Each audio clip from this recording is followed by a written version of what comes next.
The birthday cake had 70 candles. Mom smiled as she posed for pictures with my brother Derek and his wife Amanda. I stood to the side with a glass of sparkling cider, watching the family celebrate from the edge. The same place I'd been for the last 3 years. Aunt Diane, "Sarah, get in the photo," she called, but no one made room. "I'm fine here," I said softly. Since I moved away, the family decided I'd run from my problems. They said I'd abandoned responsibilities and chosen some secret new life over them. They didn't and couldn't know the reason. I couldn't tell them. The truth was classified. 3 years earlier, I'd been a senior accountant at Morrison & Prowse, a mid-sized firm in Philadelphia. I found deliberate, systematic money laundering in one of our largest client accounts. Not a mistake, but part of an organized crime network federal prosecutors had chased for years. I reported it and testified before a grand jury.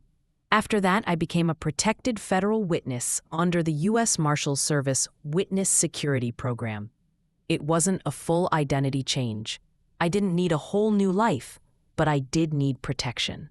My location was classified, my communications monitored for safety, and certain assets placed under federal protection, including the 3-bedroom colonial I'd bought near Rittenhouse Square 5 years before. The house was worth about $900,000 now, nearly triple what I'd paid. I couldn't sell it, live in it, or visit without U.S. Marshals approval and escort. It sat empty, managed by a federal property service, held until the trial concluded and the organization was dismantled. My family knew none of that. They assumed I'd had a breakdown and run away. They treated the empty house like proof I'd failed to commit to anything. After cake, we moved to coffee in Mom's living room. "Sarah," Derek said loudly, "we need to talk about your property situation." I looked up from my phone. "My what?" "Your house," he said, as if saying your problem. "The one you abandoned 3 years ago, just sitting there while you do whatever you do." "I didn't abandon it," I said carefully. "I had to relocate for work." Amanda laughed, that brittle laugh I'd come to dread.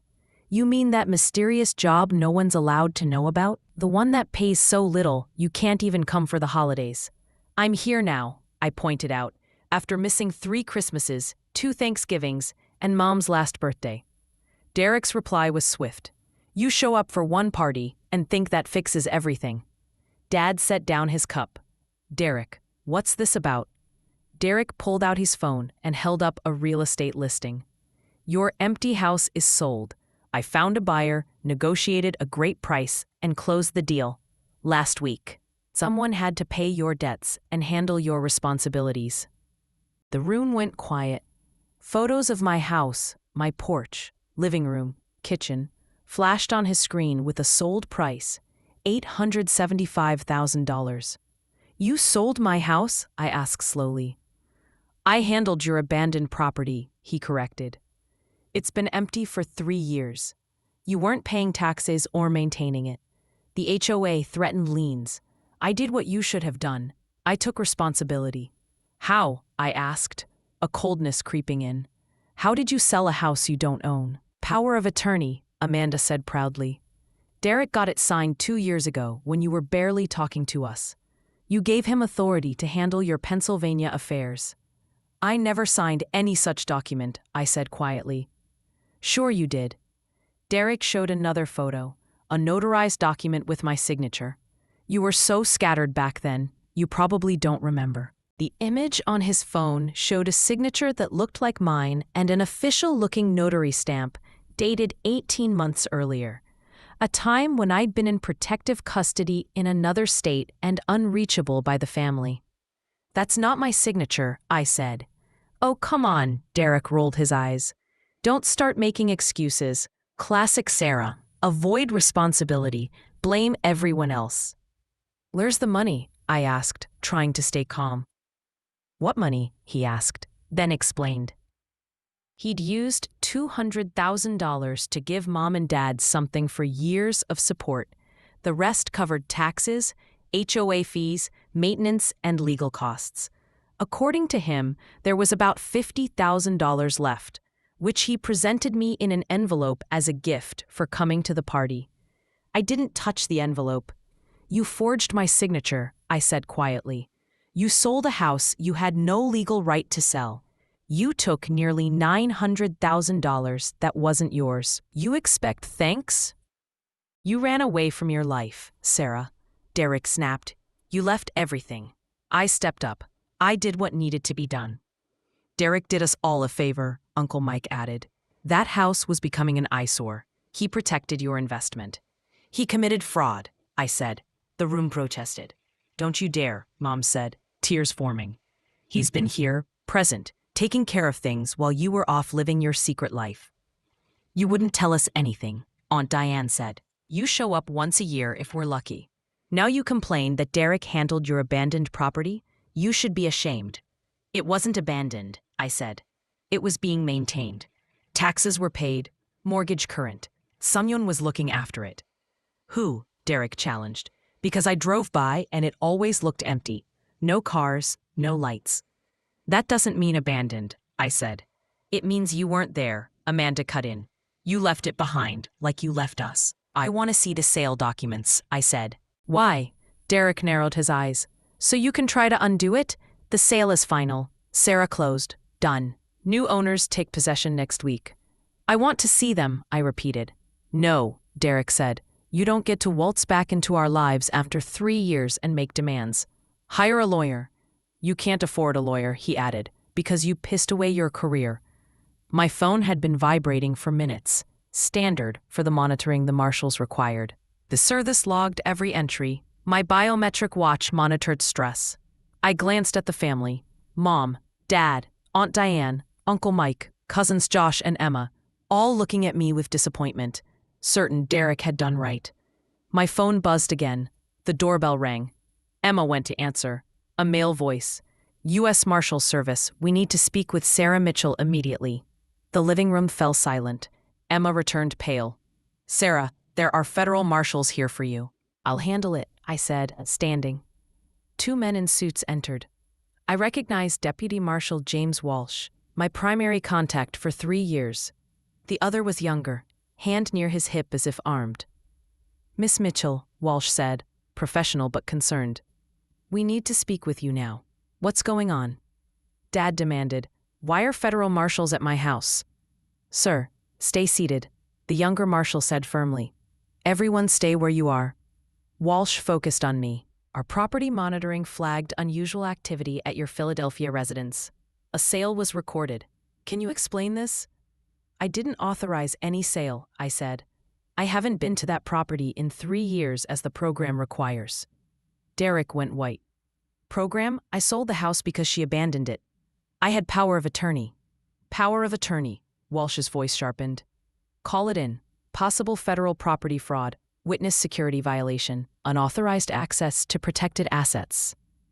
Mr. Mitchell, Walsh said to him, the property you sold is a federally protected asset under the Witness Security Program. It cannot be sold, transferred, or accessed without explicit authorization from the U.S. Marshals and federal prosecutors. The sale you conducted is void and a federal crime. The room erupted. Mom wept. Dad shouted questions. Aunt Diane demanded explanations. Walsh cut through the chaos. Ms. Mitchell is a protected federal witness. Her location, assets, and identity are classified to protect her and the integrity of an ongoing prosecution. The Philadelphia house is registered under federal protection. Any unauthorized attempt to transfer that property is obstruction of justice and fraud. I didn't know, Derek stammered. She never told us. You couldn't be told, Walsh interrupted. That's what classified means, Mr. Mitchell. Claiming ignorance doesn't excuse forging federal documents and selling government-protected property.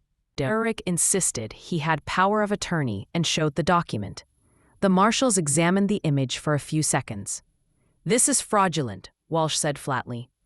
Miss Mitchell was in federal protective custody on the date this document claims notarization. She was in Oregon. The notary stamp is fake, the signature forged. Even if it were genuine, protected witnesses cannot grant power of attorney over federal assets without U.S. Marshals' approval. How was I supposed to know? Garrick shouted. You weren't, I said. I couldn't tell you. I witnessed federal crimes and testified against dangerous people. The marshals have protected me while the prosecution built its case. That house is a federal asset held in trust until the trial concludes." "Against who?" Mom whispered. "I can't tell you," I said. "I never could. That's why I disappeared. Because telling the truth could have put you in danger." The people I testified against are part of an organization that has killed witnesses. The marshals relocated me, changed my routines, and protected my assets to keep all of you safe. Uncle Mike breathed, "Jesus Christ." Walsh continued, "The buyers and any parties involved will be contacted. The sale is void. Any transferred money will be frozen and returned. Documents will be sealed. Mr. Mitchell, you will face federal charges for fraud, forgery, and obstruction of a witness protection program." "I didn't mean to," Derek began. "Intent isn't required for these charges," Deputy Marshal Chin said after a call. "You sold federal property. That's enough." Amanda cried, "What will happen to him?" "That depends," Walsh said, looking at me. "Miss Mitchell, do you wish to press charges?" The room waited. I looked at the brother who'd bullied me growing up, the man who'd called me weak and a coward for leaving. He'd admitted to forging my signature and taking nearly $1 million. "Yes," I said quietly, "I do."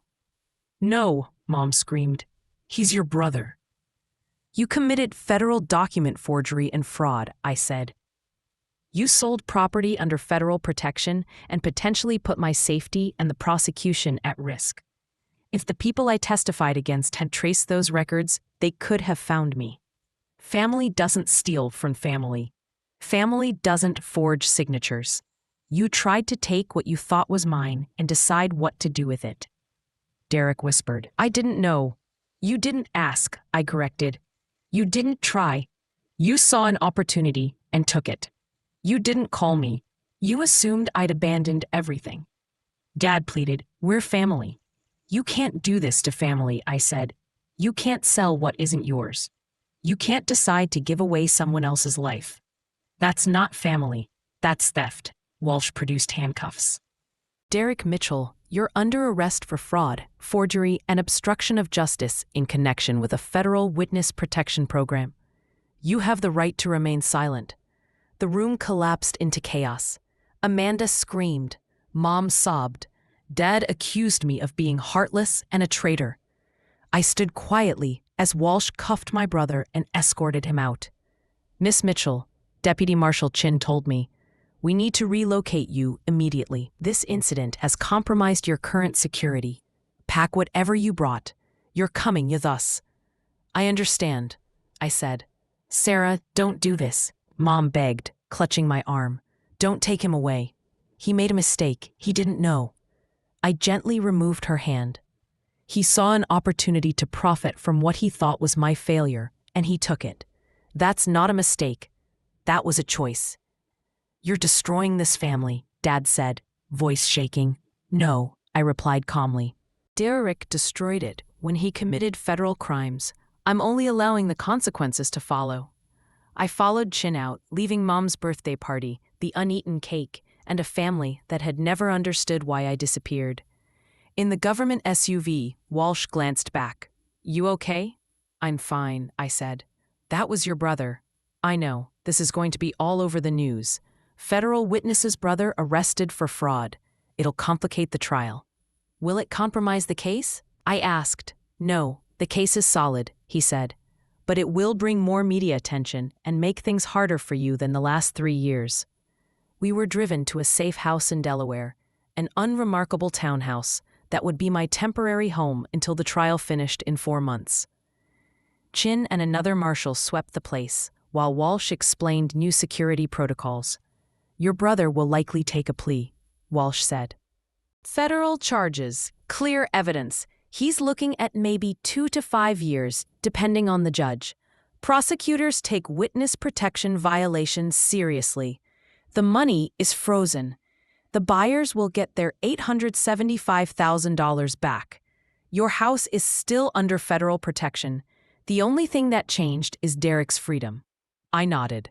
"For what it's worth," Walsh added, "you did the right thing. If you tried to handle this privately, it could have compromised everything." The organization you testified against watches for weaknesses. A property sale in public records with your name attached would have been dangerous. I know, I said. In the weeks that followed, Walsh's prediction came true. Derek's arrest made headlines. Federal witness's brother charged with fraud. Media framed me as either a hero for exposing corruption or a villain for pressing charges against family. My family chose villain. Mom gave a tearful local news interview saying I'd abandoned them and that Derek had tried to help. Dad issued a statement calling me cold. Aunt Diane started a GoFundMe for Derek's defense. I watched from the safe house, on a government-issued couch, eating government-provided meals, preparing for the trial that had consumed 3 years of my life. Derek accepted a plea, 3 years in federal prison, 5 years supervised release, and full restitution. Amanda filed for divorce 2 weeks later. The trial I'd been part of concluded successfully. Convictions for money laundering, racketeering, and conspiracy. The criminal network was dismantled. My testimony was crucial. 6 months after Derek's arrest, I was released from witness protection. The threats had been neutralized. I returned to Philadelphia on a cold Tuesday, escorted by Deputy Marshal Walsh. The house looked as I'd left it. The federal property team had kept it immaculate, fresh paint, a manicured lawn, updated appliances. More important, it was mine again. Market value's over $950,000 now, Walsh said, handing me the keys. You could sell it if you wanted, he added. I think I'll keep it, I answered. For the moment, at least. I'd already accepted a new role, senior forensic accountant with the FBI's Financial Crimes Division. The money laundering work had impressed the right people. My salary would be $156,000 a year with federal benefits and a security clearance. The job started in 3 weeks. I spent the first week back simply being in the house, remembering what it felt like to have a home where I didn't have to look over my shoulder. My family reached out exactly once. Mom emailed, "Derek is suffering in prison because of you. I hope you're happy. I'm sorry, I can't assist with that request." I read it, then deleted it. I hadn't destroyed anything. I'd refused to let my brother's crimes go unpunished because we shared DNA. I chose justice over family loyalty, integrity over convenience. I'd lost their approval, but I'd kept my house, my career, my freedom, and my integrity, and that was worth more than their acceptance. 3 months later, I was in my home office reviewing FBI case files when the doorbell rang. The security camera showed a woman in her mid-40s, professional and nervous. I opened the door cautiously. "Can I help you, Miss Mitchell?" "Sarah Mitchell." "Yes. I'm Jennifer Walsh," she said. "I represent your brother Derek. I'm not here to harass you or ask you to drop charges. Derek asked me to deliver this." She handed me an envelope. I didn't open it immediately. "Anything else?" I asked. "He's genuinely sorry," she said quietly. "He knows he was wrong legally and morally. He stole from you, betrayed your trust, and put your safety at risk. He understands that now. He's not asking for forgiveness or for you to drop charges. He just wanted you to know he's sorry." After she left, I sat at the kitchen table for 20 minutes before opening the letter. It was long and handwritten. The core was straightforward and specific. Derek admitted he sold the house because he could and because he wanted the money. He confessed to jealousy over my career and home, to resenting my disappearance, and to convincing himself I didn't deserve the property. He described how he used knowledge of where I kept documents and my signature to forge paperwork. He said prison had given him time to reflect. He accepted responsibility without excuses and asked only that I know he understood what he'd done. I read it twice, then set it on the table. It was an honest apology, specific and without deflection. It didn't change the outcome. Derek would serve his sentence and be released in about 2.5 years with good behavior. He might rebuild his life. Maybe prison would change him. Maybe not. Either way, I would be fine. I folded the letter and placed it in a drawer in my home office, kept but not displayed. Then I returned to my work. tracking financial crimes and building cases against people who thought they could steal without consequences. It was important work, and I was very good at it. 3 years later, I saw that Derek had been released. Via Aunt Diane's Facebook post, "Welcome home. Derek, we missed you." He never contacted me directly. Mom and Dad moved to Florida. I sent a card and got no reply. My career advanced. I was promoted to Assistant Special Agent, in charge of the FBI's Financial Crimes Division. I led investigations that recovered hundreds of millions in stolen assets and testified as an expert in federal cases nationwide. I eventually sold the Philadelphia house for about $1.2 million and bought a brownstone in Washington, D.C., closer to FBI headquarters. I dated occasionally, made friends in the new city, and lived a quiet, successful life. I never regretted pressing charges against my brother. Some things outweigh family loyalty: integrity, justice, the rule of law. Standing up for yourself and refusing to let someone take what is yours, even family, matters. Being able to look in the mirror and know you did the right thing, even when it cost you everything, is worth more than any family approval.